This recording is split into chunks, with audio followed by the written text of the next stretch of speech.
Hey, welcome back to the channel. I'm Two Commas. Thanks for watching Year of the Wager. I appreciate you tuning in. Today we're going to be talking about Dramaha 0 and Dramaha 49. Kind of sounds like a Peyton Manning audible. Dramaha 0, Dramaha 49. But it actually is a poker game that is played in the mix, often in Las Vegas, but you may want to add it to your home game. So I'm going to have a quick tutorial on how to play those games. Before we dive in, again, a big thank you to all of those who have subscribed to the channel. If you haven't yet, do me a favor, hit the subscribe button. Always hit the like button. It helps the channel out a lot. And remember, I am going to be in Las Vegas December 6th at a mixed game meetup that I'm hosting. You'll get to play with me. I'll get to meet you. We're going to have food, prizes. We're going to have giveaways. It's going to be a lot of fun. So just hit me up and leave a comment if you need any more information, but I look forward to seeing you there.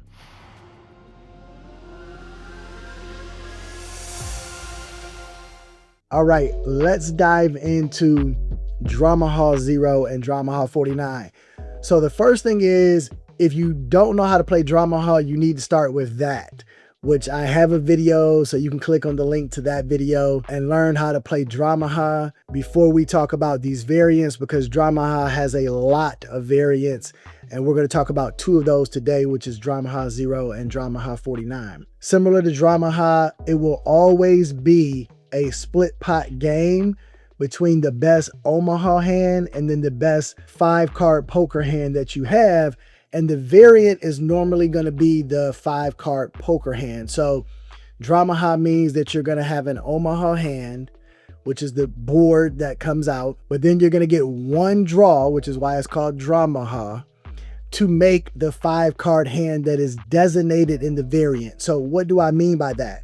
In normal Dramaha, it's a split between the best Omaha hand and the 5-card poker hand. So a traditional 5-card draw game. But if you're playing Dramaha 0 and 49, then that 5-card hand that you're holding is different. If you're playing Dramaha deuce to 7, the 5-card hand is going to be a deuce to 7 hand. If you're playing Dramaha Badugi or Dramaha Doogie as they sometimes call it, then the 5-card hand is also going to be a Badugi hand. So that's what the variant is. The Omaha side always stays the same. The variant is in the 5 cards you are holding. Hopefully that makes a lot of sense. And so it's played just like a normal Dramaha game. You're going to be playing in a limit format.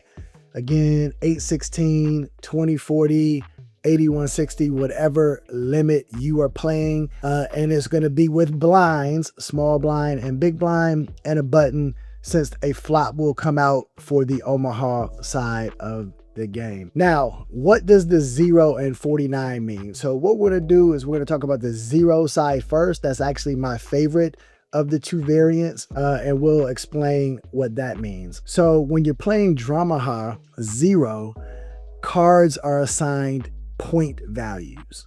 Okay, so they all have basically their face value, with the ace equaling 1 all the way up to 10 equaling 10, right? But a jack, queen, and king have 0 points.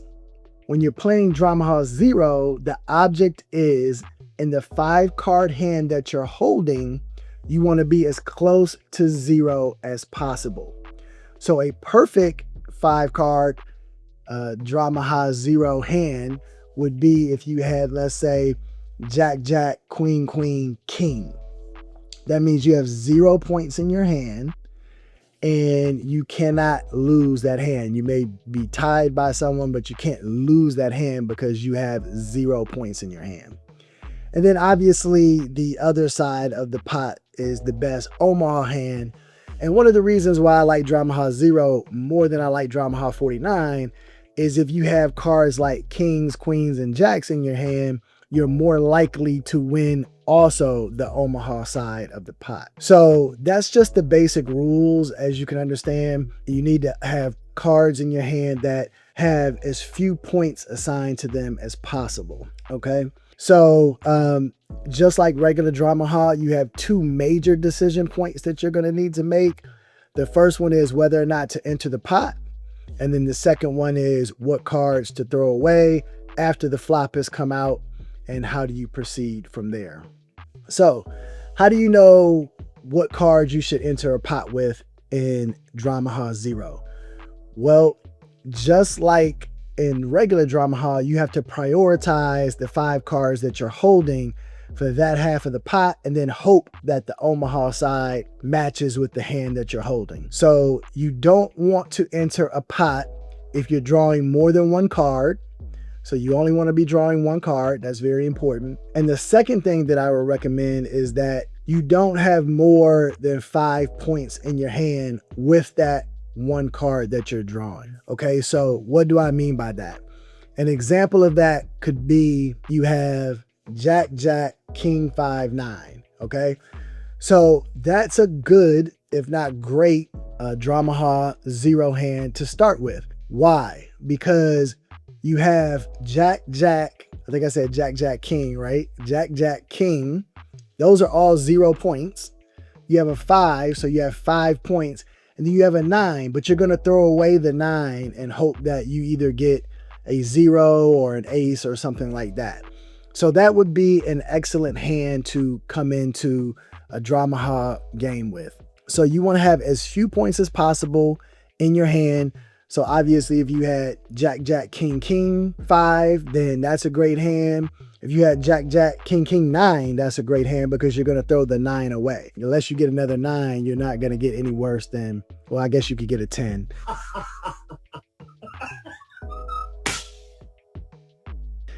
You can get a 10. But if you had Jack, Jack, King, King, 9, you're going to throw the 9 away and hope that you get a 5 or a 4 or 3 or 2 or ace or another king or a jack, right? So that is how you determine whether or not you're going to enter the pot. If you already have less than 5 points, then you don't need to throw any cards away, and your decision is very simple to move forward. Hopefully that makes sense. So that is the first decision you have to make: what hands to play and what hands not to play. Again, you don't want to be drawing more than 1 card, and you prefer to have less than 5 points in your hand with that card that you're throwing away. So again, you could have Jack, Jack, King, 5, and then the other card doesn't matter if you're going to be throwing it away. That means that you're drawing to 5 points or less. So the second decision point comes after the flop comes out, which is similar to normal Dramaha. So let's say you have Queen, Queen, King, 9, 4. Okay, you decide this is a great hand. I've only got 13 points. I know I'm going to throw away my 9, and I have a strong chance of winning the 0 side of the pot, and let's see what happens on the Omaha side. You and a couple other players come into the pot. Obviously, you come in for a raise since you have a good starting hand, and the flop comes 9, 9, 6. Now, what do, right? Just like in all poker, you have a decision point that needs to be made, because the 9 that you were going to throw away to give you as little points as possible, now you want to keep that because you have a set of 9s on the flop, and you might be able to fill up or even just win with the set of 9s on the Omaha side of the game. So obviously in that situation, you're not going to throw away the 9, and you're also not going to throw away the 4, because the chances that you're going to get a card higher than 4 points is likely. And so therefore you don't throw away the 4 either. You just end up standing pat on your Queen, Queen, King, 9, 4, and you hope to scoop with 13 points and the set of 9s or full house that you end up making in that game. So that's your second decision point, is what are you going to draw once the flop comes out? And that's always dynamic, right? It always changes based on the cards that come out.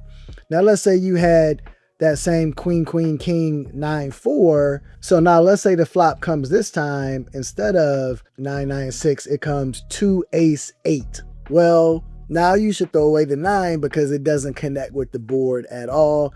And you are going to increase your chances of lowering the number of points you have in your hand. Obviously, your Omaha hand is your Omaha hand. So, you know, hopefully you hit your queen, or you hit a flush draw or a straight draw or something of the like. But again, you have to prioritize your 5-card hand that you're holding and hope that you back into a good Omaha hand. If you don't look like you're going to back into a good Omaha hand. Or let's say you throw away that 9 in the first scenario of queen, queen, king, 9, 4, and you end up pulling a 10. Well, now you got worse. So now you got 14 points. 14 points is not bad, right? And I would probably continue to stick with it, but you just have to be cautious because a lot of good players are going to have less than 10 points when they get to the river, and you don't want to be giving up the 0 portion of the pot when you're trying to scoop. Remember, in any split pot game, the object is always to scoop. And if you don't hit your draw, you need to consider letting it go and not continuing to chase only half the pot, even if you think you have a good chance at the Omaha side, because it can get a little tricky. So hopefully that makes a lot of sense. The variation on Dramaha and Dramaha 0 is, instead of trying to get a good poker hand, you're actually trying to get 0 points. And 0 points is based on the face card values, ace being 1 all the way up to 10, and then jack, queen, king being worth 0 points. So a perfect 0 hand is king, king, king, queen, queen, right? You got a full house, but technically you have 0 points. Hopefully that makes a lot of sense. Let's dive into the Dramaha 49 side of the variation.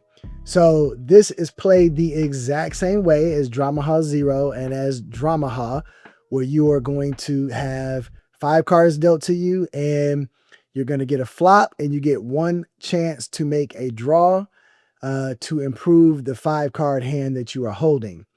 The difference in Dramaha 49 is, instead of trying to get as close to 0 points, you're trying to get as close to 49 points. So the point value of the cards are the exact same. Jack, queen, king are worth 0 points. Aces are worth 1, all the way up to 10s being worth 10. It's called Dramaha 49 because a perfect hand would be 4 10s and a 9. If you had 4 10s and a 9, you have 49 points, and you were going to win the hand because you can't lose at that point in time because no one else can have 4 10s, right? That's an example of how you play Dramaha 49, and here are the 2 decision points you need to make in that scenario. Again, how do you enter the pot? What does your hand holding need to be? Well, the 5 cards that you need to be dealt in Dramaha 49 need to be that you're only drawing 1 card again, and you have at least 30 points in your hand. At least 30 points in your hand drawing 1 card. So an example of that would be you have 10, 10, 9, 7, and a king. So you've got 36 points, 2 10s, 20, 9, 29, and a 7 is 36 points, and you're going to throw away the king with the hopes of getting more points. So that would be my recommendation for starting off in that particular situation. Now, obviously, if you're like double suited or something of that factor, so you've got, the 10 and the 9 are suited, and the king and the 10 are suited, well, that increases your chance of maybe making a flush on the Omaha side. So that's great, and that applies to Dramaha 0 as well. But the assumption is that you're going to be throwing away the king with the hopes of getting more points. So that's the first decision point that you have to make. How many points in your hand in order to come into the game? And you always want to come in with a raise if you have a good starting hand and you're only going to be drawing 1 card. And just like Dramaha and Dramaha 0, once the flop comes out, you have to make another decision on what cards to keep and what cards to throw away. So if you have 10, 10, 9, 7, king, you are planning on throwing away the king with the hopes of getting some more points. The flop comes king, king, 4. Well, in that particular situation, you would obviously keep your king and not throw it away with the hopes of scooping. But the object is to marry the 3 cards that you see on the flop with your hand to figure out what is going to be the best chance of scooping the pot once the cards get to the river and you've got the best Omaha hand and the hand that adds up to 49 points. If the king doesn't help you at all in terms of the flop, then you should be throwing it away with the hopes of bringing in a 10 or 9 or 7 or something like that into your hand and increasing the points to get as close to 49 as possible. So that's pretty much it in a nutshell. The variation of Dramaha 0 and Dramaha 49 is only on the 5 cards that you're holding, trying to get as close to 0 points as possible or as close to 49 points as possible, based on the face value of the cards. Everything else plays just like regular Dramaha. You get your 1 draw after the flop, and then you try to make the best Omaha hand as well. Hopefully that made a lot of sense. Hopefully it wasn't too complicated. I know it sounds crazy. When I first learned about Dramaha 0 and Dramaha 49, I thought the players in Vegas that were coming up with these games were clearly bored out of their mind and just needed to create new ways to gamble, but it actually can be kind of fun to switch it up a little bit here and there. Hopefully you learned something in this particular tutorial and you understand the difference between Dramaha 0, Dramaha 49, and Dramaha normal. But in future videos, we'll go over Dramaha Deuce to 7 as well as Dramaha Badugi and any other variations of Dramaha that are out there. Thanks for tuning in. I appreciate you checking out the channel. Remember to like and subscribe. Remember to come play with me in Las Vegas on December 6th at Resorts World for my mixed game meetup. And I look forward to seeing you in the very next video.